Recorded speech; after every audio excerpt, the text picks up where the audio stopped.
IMAX reporting a 92% drop in revenue for the second quarter. The stock rebounding a bit this morning after yesterday's losses. We are joined now by Richard Gelfond. He is CEO of IMAX. Richard, good morning and good to see you. So, almost complete shutdown in the second quarter. We recognize that you're now focused on, I guess, staged global reopenings of theaters. Where does that stand? I know most of your screens in China may have reopened last weekend. What was attendance like, and what are you expecting for North America?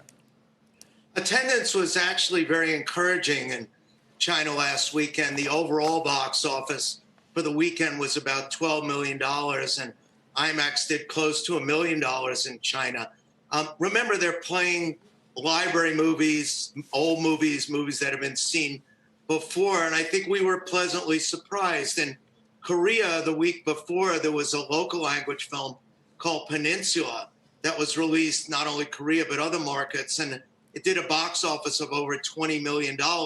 So we knew this was going to be a slow comeback, but we've been encouraged by the early numbers. Now, there was a big development last week when Warner Brothers decided to open Tenet on a rolling global basis. So previously, the studios thought if New York and LA weren't open, the world would stay shut.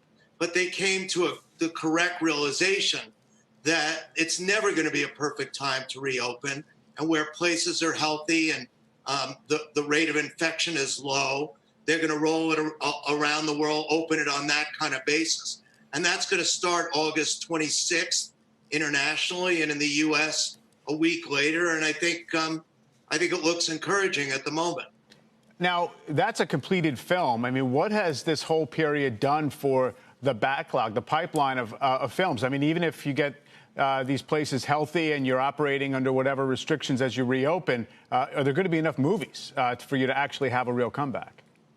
There are, and there's a lot of scheduled blockbusters for this year. They include Black Widow by Marvel. They include the next Bond movie, Wonder Woman. So there's a number of movies ready to go. Mulan is ready to go, although Disney hasn't decided on a release date. So there are enough completed movies. And even for next year, although production was shut down, a lot of movies are in the can, including ones that have been postponed, like Fast and Furious and like Quiet Place and Top Gun. And production has started to open again around the world. So Mission Impossible is shooting right now. Jurassic Park is back in production. So the reason is you basically have a year's worth of movies that are squeezed in to a shorter period of time. So I don't think that'll be a problem, Mike. Tenet is turning into a real interesting case study. By the way, it's Christopher Nolan's birthday today, so happy birthday to him. But I wonder if it does well internationally and the U.S. is still having trouble putting a lid on COVID, if we're going to start to see lots of tentpoles open around the world ex-U.S.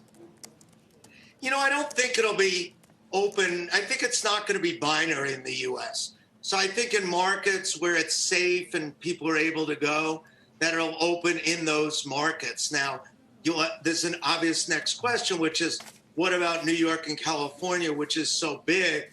But we'll have to wait and see. But I think the protocol they've established is to open it in places that are safe. And we've actually done some studies. And as the COVID rate drops, the movie attendance goes up. So that's not surprising. So I think you could be right in terms of openings happening outside the U.S. But I think in the markets, when they start to be safer, it will open in the U.S.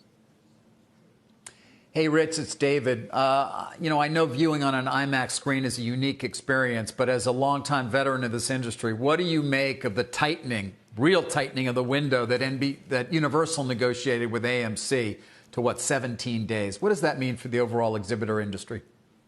So, David, just to be clear, they didn't really tighten the windows overall. They only tightened the PVOD window. So the streaming window is the same. So this doesn't change anything for Netflix if they want to play day and date. It doesn't change anything for Disney Plus. It's just the PVOD window. And in fact, Universal reiterated that the other windows are going to stay the same.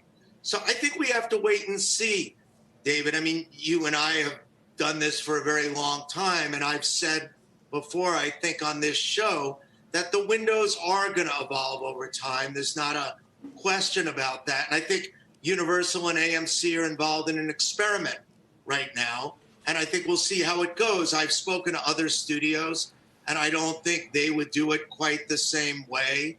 And I've spoken to other exhibitors who have said they're not going to do it the same way. So I think it's a little change for an experiment. I think an experiment is a good thing, giving consumers some more choice. And I think, remember, the first big Universal movie isn't for about 6 months also until Fast and Furious. So I think this has a long way to play out before we can conclude where it's going to go. All right, Rich. Well, we'll obviously monitor this experiment, and let's hope we get to a point where a lot of your theaters, all of them, are reopened. Thanks a lot, Richard Gelfand. Thanks, Mike. Thank you all.